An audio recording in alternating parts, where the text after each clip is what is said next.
All right, here we go again. Welcome back to Rust Order Garage and the $5,000 56 Chevy truck budget build. Oh man, let's start getting this thing to actually maybe start looking like a truck or more like a truck. We're moving along now. Should get going, I hope. I think. Am I rambling? Maybe. Before we get going too far, I forgot to add in the backing plates for the rear axle. Those were pretty sure 42 or 41. I'll just write 42, which will bring the value of the truck to 44.62. I should have just rounded that up. And out of pocket 14.92. Yeah, I'll round that up and make it easier for my math later. Okay, so that's where we are now. There's nothing else on the rear suspension to add in. I had already added in the shackles and stuff earlier when we did the mock-up, just looking at it now. But there will be about $100 worth of e-brake stuff I bought, with the parking brake parts. Ridiculous, right? For this build, $100 stuff for parking brakes. That's for the parking brake shoes, the adjusters, and new e-brake cables. And I'm hoping with what I have, that'll be all I'll need to get a functional parking brake. It is needed for inspection, and it's a good thing to have, even if you never use it, especially with an automatic. But get the parts for it, and we'll get that in, but that'll be at another time. So let's get to the cab. All right, it is time to get some work done on the cab so I can get the cab back on the chassis. I think I'm going to fly the engine and trans in first. I'd like to do more before I put the cab on. So depending on time restraints, the cab may go on temporarily, maybe not permanently. We'll see. But I did wire wheel the underneath of the cab and use undercoating on the whole underside of the floor. Floor is in amazing condition. Just loose, not even like rust, just like dirt rust. It just blew right off with the wire wheel. Not quite fun to do it, very messy, but it's done. So it's just rust proofed, or not rust proof, but undercoated for now. I still have one hole there in the back cab corner that I did not fix. Just the way it's going to be for now. Not concerned. But the next thing I have to do is work with the firewall. Every spot with grinding on it is a hole I have to fill. That's a lot of holes. I don't know why so many, but there's a ton of holes in here. The only ones I saved where there are holes around the perimeter that should be for holding in, or is it there, the inside the cab firewall pad, which I did buy a new one, and I'm hoping I marked the right holes. And we'll see. And one over there. So like 9 holes I left. Everything else has got to go, including I have to grind.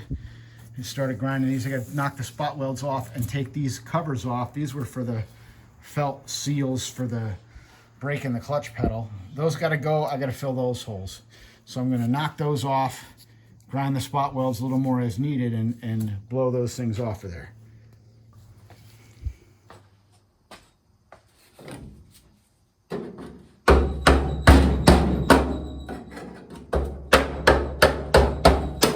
Grind the spot welds thin and knock them off of there.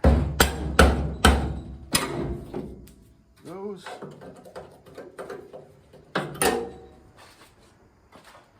What do we got here? Rubber seal, felt washer that were in there. Maybe we can save those for something else. I don't know.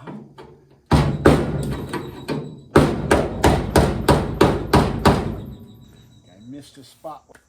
All right, it is a new day. Sun is out. It's a little bit early. I'm trying to get as much done today as I can. I'd like to get this firewall finished today, which is pretty, I don't know if that's going to happen or not, but I'm going to start filling holes. I'm going to keep, there's 4 holes here that are threaded into the body. They used to be for the battery tray. I am definitely not putting the battery here, and I am not using that battery tray. But I'm going to leave those holes there. and just thread bolts into them, just in case there's something else I want to mount here. Like, you know, maybe if I put a turbo on it, I want somewhere to put my catch can or something like that. You know, it's always good to have thread holes rather than just regular holes. So I'll just thread some bolts into those when we paint the Firewall. And, you know, again, I know it's a show car and that's going to lose points, but we'll go with it. So I'm going to start welding up some holes here. I'm going to start with the smaller stuff, and then the larger holes that are going to need patches cut, we'll cut some circles and weld those in.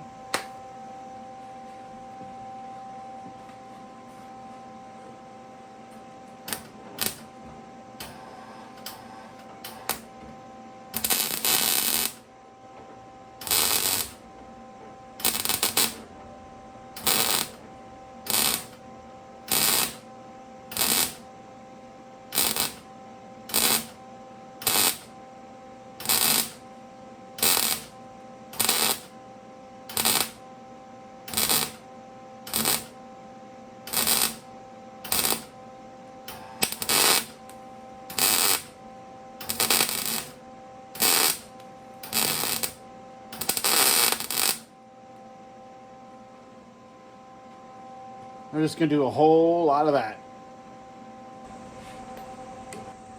All right, got most of the small holes welded up. Now it's time to do all the big ones. I'm just cutting little circles out of scrap metal, probably off a door skin or something. I don't know. I have cut-offs that I keep just of metal for this. And then cheap Harbor Freight magnet, and just set them in, weld them up. All right, after hours, much more than hours than I thought it was going to take, holes are filled. I welded my spacers for the power booster right to the truck rather than have them floating between. That's stronger. Put it there. I think the next thing I'm going to do is put a little bit of filler on a few of the holes, just to clean them up a little bit. And after that, should be primer and paint. I put one hole here and reused one of the original grommets. That's going to be for any wiring that has to go into the cab from the engine. Temperature sensor gauge, temperature sensor, wire, whatever it's going to be, oil pressure, that kind of stuff will all go through there. And other than that, it's pretty much ready to go. I got to wipe it off, wipe it down, but we get some Bondo and we'll cover a couple of those patches up a little bit. Holes are filled. 2-in-1 primer, sandable.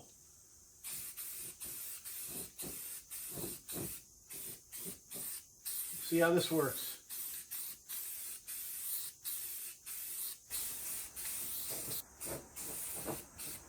Looks like it's working all right. It's a Firewall. It doesn't have to be perfect. This will just get a good base for the black paint and cover up all the welded spots. That'll work. All right, that stuff actually worked really well. Now that it's dry, it filled in a whole lot of like the grinding marks from cleaning up the welded in patches.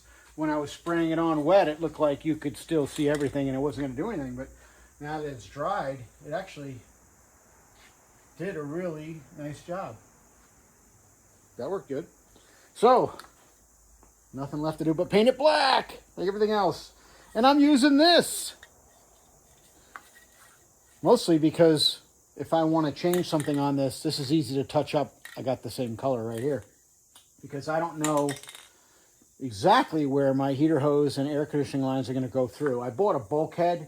It's going to mount somewhere here. I don't know exactly where yet. Because I don't even know how all this all fits together in front of the truck. I've never had it together. I know the inner fenders come down along this way and bolt here. But as far as how much room there will be and stuff, I have no idea. So, I'm just going to spray bomb this with the semi-gloss black. And then I'll consider this done enough to put back onto the chassis and then we'll get the new motor mounts and stuff and put it on. Motor mounts, new body mount kit and put it on, but I still have some stuff to put on the chassis before this flies on. So let's see how this stuff does.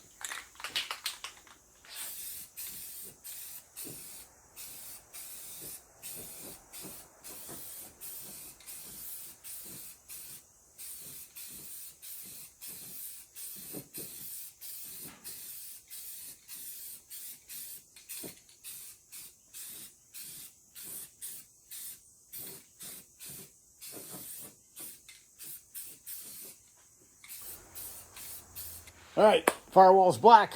That'll do just fine. Not perfect, which is perfect. While that's drying, get the chassis back in. Gonna put the gas tank back in, and the engine and transmission can go back on. All right, paint is not even dry. I just realized I screwed up. Not a horrible mistake, but you know, shit happens. I have to cut a hole over here for the wiring harness to come through. I'm gonna go take a look, see what I have, but I think I have a complete wiring harness out of a G-body. So I would use that fuse box and wiring harness and modify it to work with the truck. I used a G-body harness on the 55 Turbo Buick. Works great, no problem. But I want to cut a hole for the bulkhead to come through, and I wanted to do that before I painted it. And now I have to do it again. Whatever. See, that's why I use that paint. I can just spray it and it'll match, no problem. All right, hole is cut. 2 3/4 by 2 3/4 in the Firewall for my own reference for the future, because I'll do it again. I found a complete 1987 Monte Carlo SS wiring harness, and I will use that. I had literally every wire from the car, so I just spent a few minutes going through it, removing the power windows and whatever miscellaneous other harnesses, power windows, power locks, tack, things like that that are not going to be needed. I'll still have to do a little more, but now the Firewall is done and I am done. That's enough for today. So tomorrow, try to get some time. We'll put the engine and transmission back on the chassis, put the gas tank back in the chassis, get the new body mount kit out, get this bolted down for hopefully the final time. See you tomorrow. All right, it is a new day, another day. Gonna see if we can get today done. Engine and transmission put back into the chassis. Fuel tank, we'll do that first. Cab, get the cab mounted with the new body bolts and roll this thing out of here because I need the lift. I gotta get something else done. So let's get started. I gotta get moving. All right, first thing I'm gonna do is bolt the gas tank in. Just have it held in with a jack right now. This will be pretty much just put it back in. Only thing I'm gonna add is one detail that I will show you that I did not do when I did the initial installation of the tank. If you haven't seen my other video, this is call it a 1994 Chevy van tank, G20, 22 gallon. This is made for fuel injection and will work with the LS no problem. I was going to put an extension on the fill tube out here, but I think I'm going to wait until we get to the point of adding the filler in the fender, which I'll show you that. That's a pretty neat thing I'm going to do with that. And there is actually room here to get a piece of rubber tube around that. So once I figure out where the filler is going to be, I can just slide a piece of filler rubber over that to extend out to my filler tube. And there's room to get a clamp on here and everything, so it'll work fine. And the other good thing is that, you know, these trucks, they have a wood bed floor. So I can do all that work with no floor in the bed, so I can access all this stuff with the bed on the truck and then put the bed floor in later. But anyway, just saying, not going to have to extend that right now. It's going to be as is. So let's get this bolted in and continue on. All right, so the tank is bolted up. Just use the straps and stuff that I made in the tank install video. The only thing I'm going to do differently is, you see how with the nut tight, I have this gap. I'm just going to put little pieces of tubing in here to take up that gap, so when I tighten up the nut, it's tightening up against something and not just floating in the air. So we'll install a couple pieces of tube, and that'll be it for the tank. And there you go. Those little sleeves in there let you really crank down on those nuts. Works good. Tank is not going anywhere. And there's a view from the back for those who want to know how low it hangs. It really doesn't. Once the bed is on there, it'll barely be down. Said I've used these before in my pickups, my other pickups, and they are really, they work great. All right, so I think the next thing will be engine transmission. I've already got the transmission cross member in, so that's ready to go. So I think it's ready to put the motor and trans back in. All right, engine and transmission going in. Brought them back into the garage.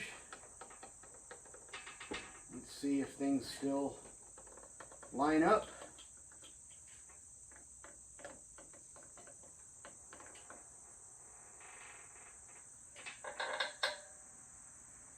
Getting there. How's this side look? Looks like you gotta come forward a little bit.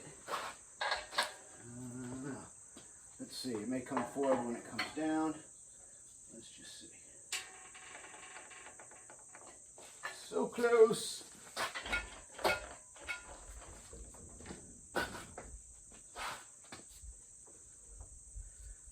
Eighth of an inch.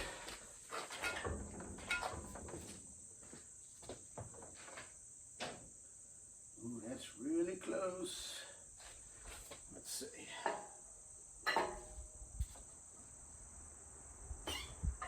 Nope, sitting on it by a hair. The transmission cross member is slotted, so this can move front to back.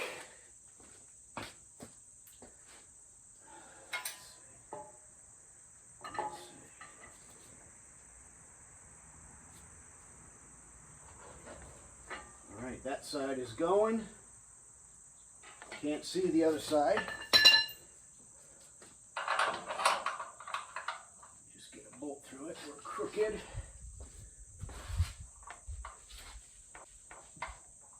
What are we at here? This side has to come down still, but it is lined up. Let's see.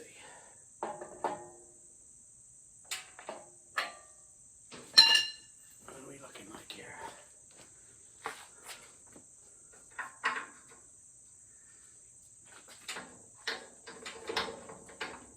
Can't tell. Oh, we gotta come down a hair and over. So close.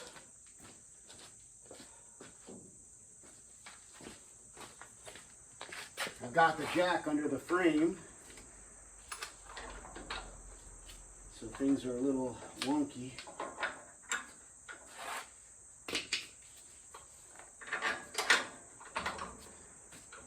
Okay, down a little bit.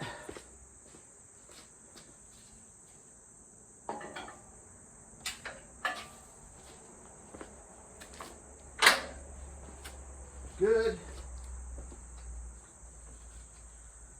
And this side, let's see, up a hair.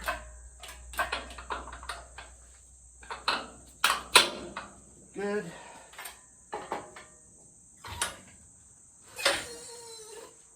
Put that down. This side of the way.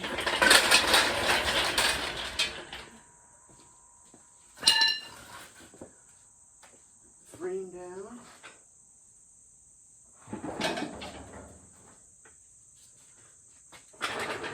Nice. All right, it's in. Hopefully for the last time.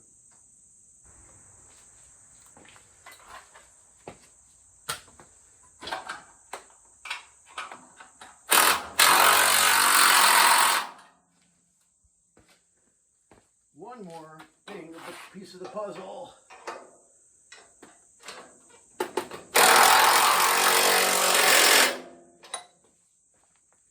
We'll be done. This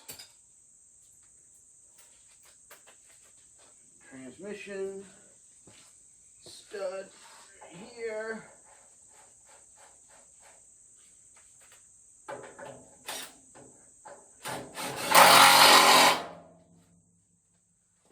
right, getting somewhere now. Starting to look like a truck again. Well, not yet. At least it's starting to come together. And the engine is pretty much as removed from the Silverado. I gave it a can of brake clean. That's about it. Because this engine was so clean that it really didn't need a whole lot. To really clean these engines nice, you got to take the intake manifold off. And I'm not doing that because there's nothing wrong with this engine. It runs great. There's no need to take this engine apart. We're not spending money where we don't need to spend it. This engine is staying just like it is. Maybe someday I'll pull the intake off and give it a nice degrease and paint the block, which you can basically see none of when it's in the truck. All you see is the top of the engine. And really, once it's built, this engine's, you know, the hood's not coming up unless I'm doing an oil change or I'm at a local car show. And then they're spending more time just trying to figure out what was done to put the LS in it instead of the block's not painted. I think the next thing I can do is put the drive shaft in. I have to change the rear U-joint because I was wiggling it around by hand and didn't feel right. Sure enough, I looked at it and one of the caps are cracked. So I bought a new U-joint.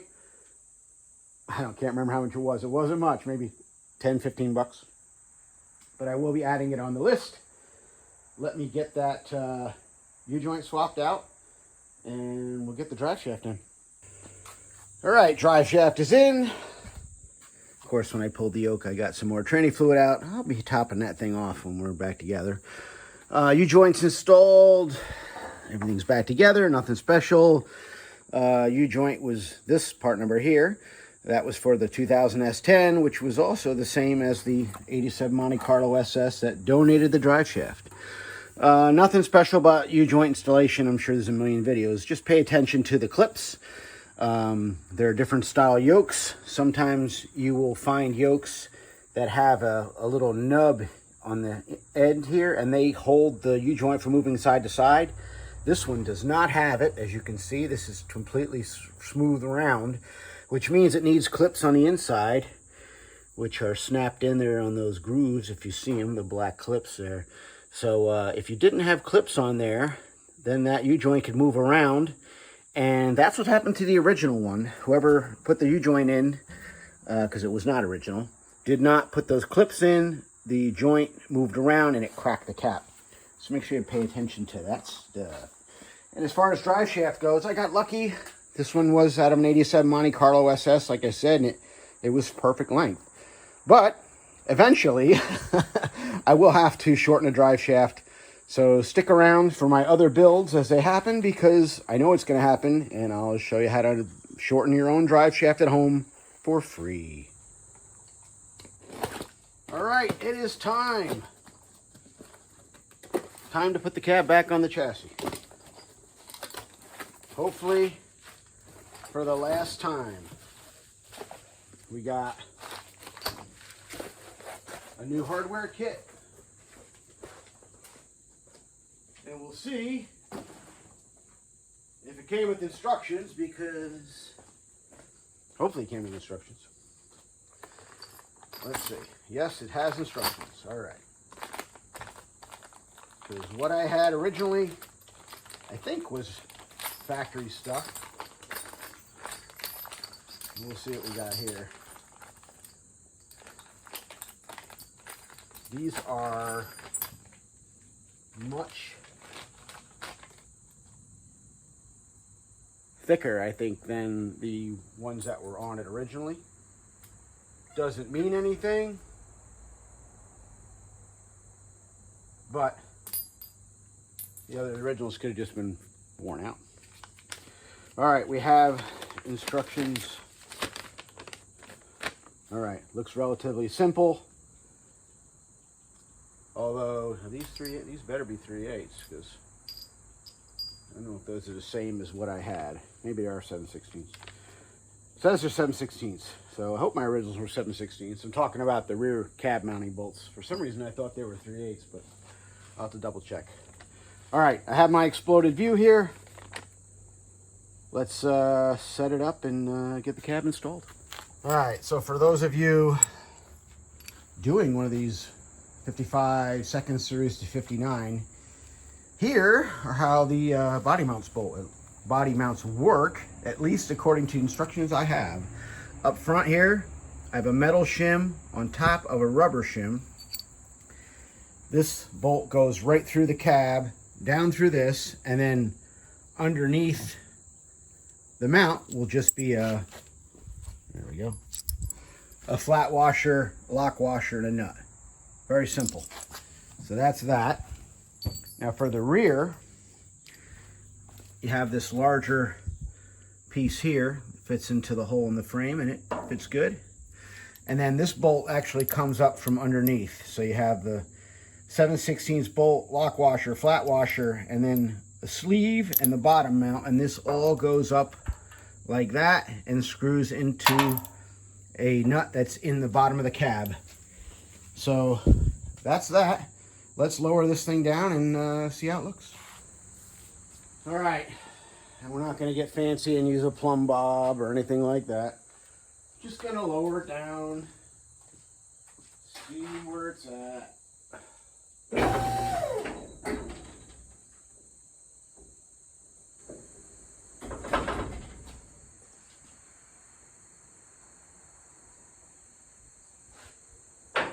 Here.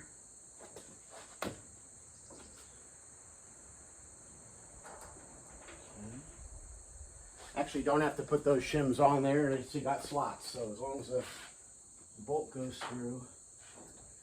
We are crooked. Frame is crooked. It needs to go.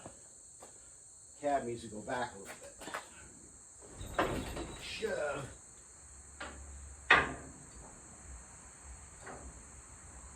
Now the frame still has to come my way a little bit.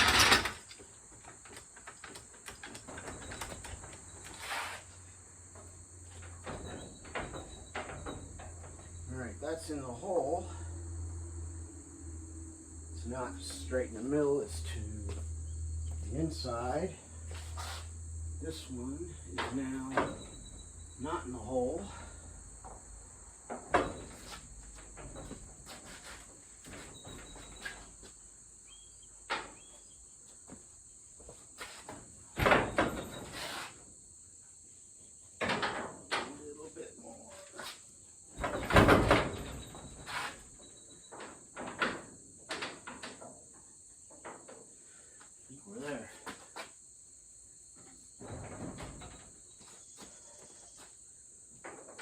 Okay, that's going in the hole.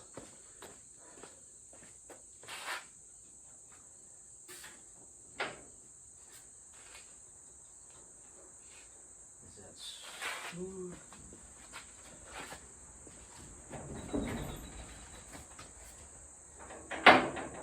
That looks good. All right, I think we're in. All right, we're in there. For those doing this, driver's side hole on the engine, on the body mount, is just a circle. Over here, it's an oval, so there's more wiggle room over there, but as long as the driver's side hits, then you can make that go in. I don't know how the back looks yet.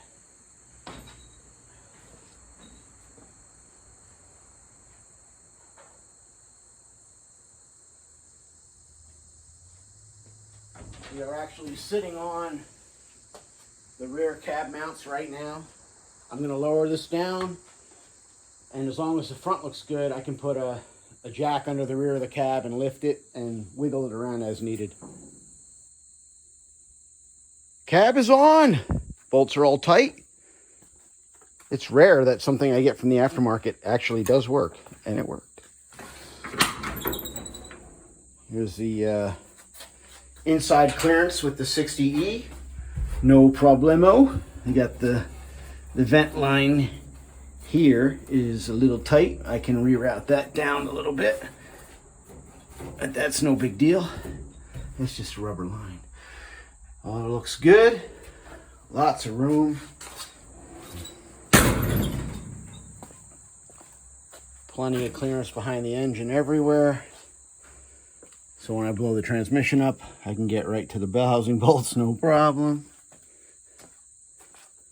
Dipstick tube, everything's got lots of room. Worked out well. All right, I will call today a success. Let's go over the numbers, see where we're at. All right, so the truck looks like almost like a truck again. Things should start moving pretty good now. The front end assembly will be new to me because I never had the truck assembled. So we'll see how it goes. I think I have everything. I guess we're going to find out. So the numbers. This video, most of the stuff was already added in previously. Like the gas tank, all that stuff was, those prices were already put into the build. What I do have to add in is I spent $24 on undercoating and a couple cans of spray paint to do the firewall and underneath. So adding that in, that got the truck value to $44.84, and out of my pocket cost $15.16. Then the body mount kit, which was well worth it, that worked out perfectly. That was $41. That gets the truck value to $45.25, and out of my pocket $15.57. So still just barely over $1,500, which leaves me almost $3,500 left to get to the $5,000 budget. And there are still quite a few things to buy. So I think we'll make it, because I'll just keep on doing what I do. Find cheap prices and use used parts where I can. So I think that'll be it for this one. I got to get some other stuff done. And then when we come back, I don't know. We'll just keep building the truck. So I'll see where we're at that time. It's going together pretty good so far. All right. That is it for now. Thank you very much for watching. Thank you for subscribing. And we'll see you in the next one. See ya.